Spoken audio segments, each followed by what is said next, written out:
Tenth friend देखते हैं class 10 chapter 3 math linear equation in two variables class 10 chapter 3 which is very very important.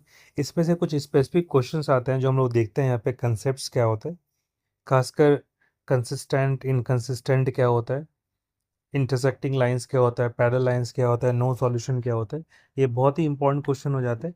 तो देखते हैं सबसे पहले द सिस्टम ऑफ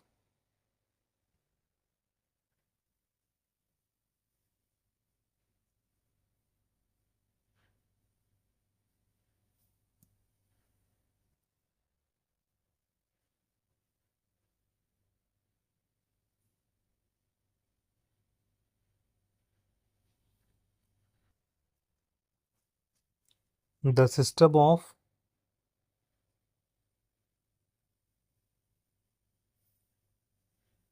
जैसे like a1x plus b1y plus c1 equals to 0, a2x plus b2y plus c2 equal to 0।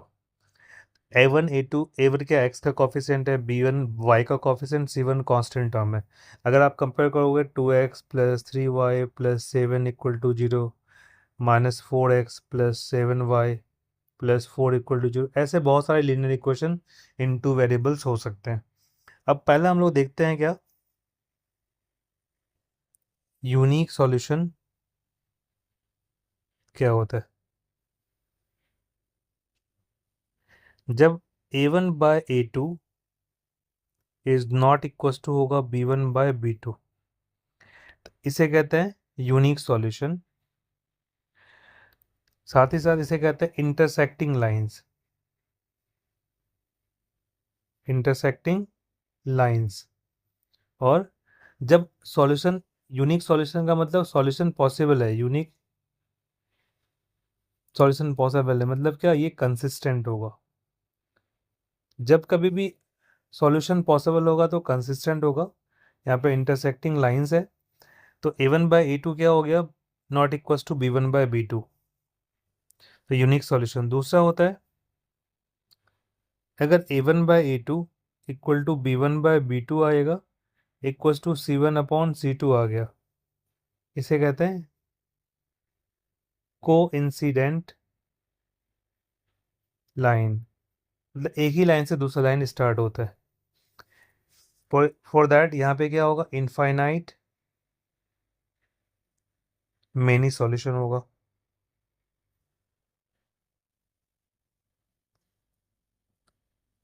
ठीक है, और ये भी क्या होगा, कंसिस्टेंट होगा।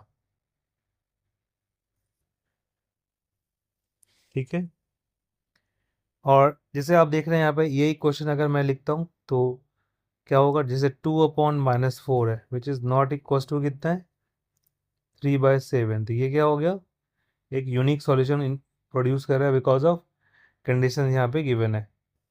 सिमिलरली अगर मैं आता हूँ थर्ड पार्ट पे, यस, अगर ये a1 बाय a2 आता है equals to b1 by b2 तो है, लेकिन ये क्या है, नॉट इक्वल्स टू क्या है, c1 अपॉन c2 है, ये क्या होगा, पैरेलल लाइंस होगा। और यू ऑल नो कि जब भी पैरेलल लाइंस होगा तो कभी भी इंटरसेक्ट नहीं होगा। इसमें क्या होता है कि इस तरह से एक दूसरे को इंटरसेक्ट कर रहा है कॉमन पॉइंट पे। अगर L1 लाइन है L2 लाइन है, बट यहाँ पे क्या होगा, एक लाइन है इसी से दूसरा स्टार्ट होता है, बट यहाँ पे पैरेलल लाइंस होंगे, तो ये क्या होगा, नो सॉल्यूशन होगा। नो सॉल्यूशन, सॉल्यूशन ऐसे कंडीशन में एग्जिस्ट नहीं करता। और तीसरा जो मेन इंपॉर्टेंट कंडीशन क्या होगा यहाँ पे, इनकंसिस्टेंट होगा। तो अगर स्टार्टिंग का दोनों इक्वल है, लास्ट वाला इक्वल नहीं है, तो क्या होगा, इनकंसिस्टेंट होगा। अदरवाइज अगर सॉल्यूशन पॉसिबल है तो कंसिस्टेंट होगा। तो it is very important to know that when the solution will exist, when the solution will not exist. अब इसके कुछ क्वेश्चन देखते हैं, क्या किस तरह से क्वेश्चन आ सकते हैं, जो ऑलरेडी जहाँ पे के की वैल्यू फाइंड करना है और बताना है कि यूनिक सॉल्यूशन है, नो सॉल्यूशन है। ठीक है, तो क्वेश्चन है फाइंड द वैल्यू ऑफ के, फाइंड द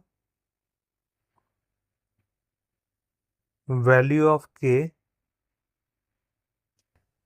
फॉर, पहला है यूनिक सॉल्यूशन और दूसरा है नो सॉल्यूशन। तो के निकालना है, तो फाइंड द वैल्यू ऑफ के। ऐसे क्वेश्चन इंपॉर्टेंट होते हैं। एक क्वेश्चन दिया है आपको, के X plus 2y equals to 5 and 3x minus 4y equals to 10। अब इस क्वेश्चन में मेरे को क्या करना है, यूनिक सॉल्यूशन और नो सॉल्यूशन क्या होता है तो देखते हैं। एक क्वेश्चन को आप इस तरह से लिख सकते हैं, के X plus 2y minus 5 equal to 0 हो गया। दूसरा 3x minus 4y minus 10 equal to 0 हो गया। अब हमें क्या करना है, यूनिक सॉल्यूशन के लिए कंडीशन लगाता है, फॉर यूनिक सॉल्यूशन क्या होता है, a1 by a2 is not equal to b1 by b2। ऐसे केस में क्या करेंगे आप, देखिए k upon 3 is not equal to क्या होगा,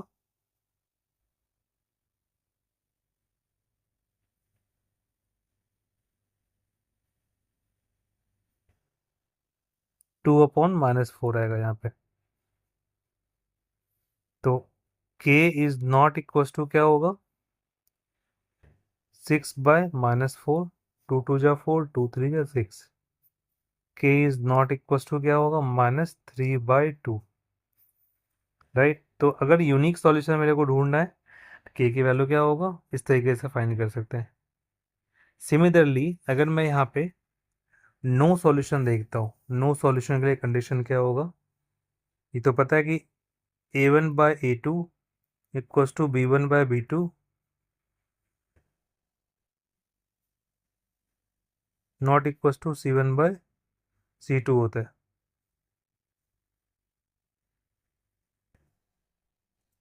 जैसे सेकेंड थोड़ा इसमें देख लेते हैं नेक्स्ट में।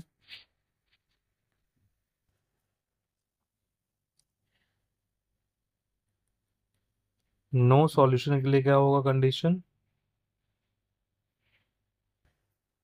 a1 by a2 equals to b1 by b2 is not equals to क्या होगा, c1 by c2। Okay students, तो यहाँ पे क्या कर सकते हैं इस क्वेश्चन में,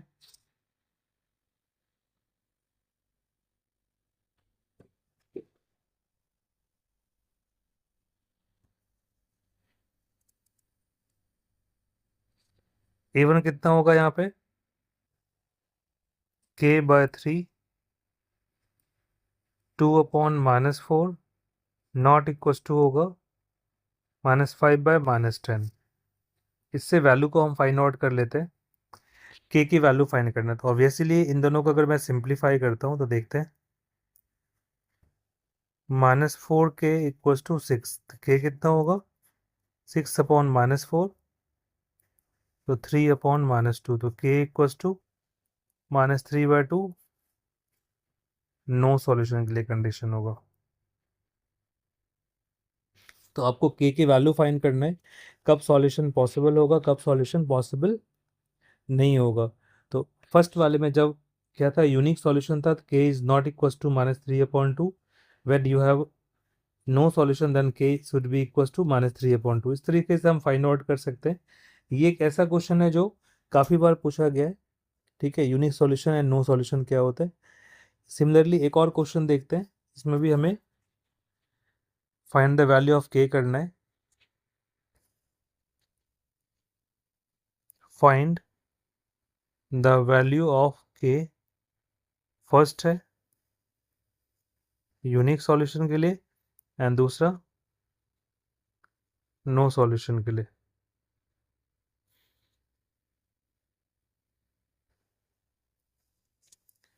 तो यूनिक सॉल्यूशन में एक क्वेश्चन यहाँ पे दिया हुआ है, x plus twice of Y equals to 5। दूसरा दिया है 3x प्लस के वाई इक्वल्स टू 15। तो 1/3 is not equals to 2/k।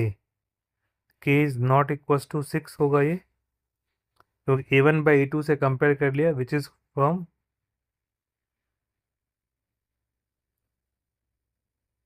Unique solution के लिए, राइट। और जब मेरे को नो सॉल्यूशन फाइंड करना है, a1/a2 equals to b1/b2 not equals to c1/c2 होता है। तो यहाँ पे क्या होगा, 1/3 equals to 2/k is not equals to -5/-15, अगर इक्वल टू 0 करते हैं तो k की वैल्यू कितना होगा, यहाँ पे 6 होगा फ्रॉम दीज टू। तो फॉर नो सॉल्यूशन के लिए हमने यहाँ पे अप्लाई किया, ये कंडीशन दिया हुआ है कि नो सॉल्यूशन, तो ये नो सॉल्यूशन के लिए हमने अप्लाई कर लिया। इस तरीके से आप फाइंड आउट कर सकते हैं कब सॉल्यूशन पॉसिबल होगा, कब सॉल्यूशन पॉसिबल नहीं होगा।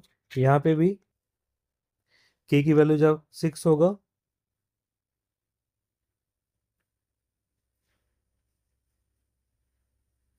k नॉट इक्वल टू 6, तो 6 के अलावा कोई भी वैल्यू हो सकता है। इस वाले कंडीशन में k इज इक्वल टू 6 अगर होगा, ठीक है, सेकेंड में, तो नो सॉल्यूशन होगा। तो इस तरीके से आप सिंप्लीफाई कर सकते हैं बच्चे।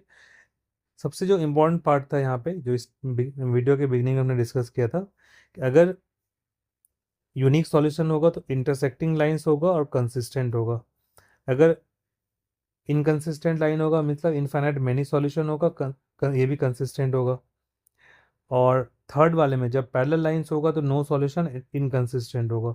इसका ध्यान रख सकते हैं आप और सिंप्लीफाई कर सकते हैं। आई होप ये कंसेप्ट आपको समझ में आया होगा। एंड इस चैनल पे आपको बेसिकली क्लास 10, क्लास 11, क्लास 12 के मैथ्स के सॉल्यूशन दिए जाते हैं with proper concept and technique and tricks. So if you like the videos, kindly share and also comment the what is your opinion on this video and what kind of video would you like to see here. Thank you so much guys for watching. Please like, share and subscribe. Thank you.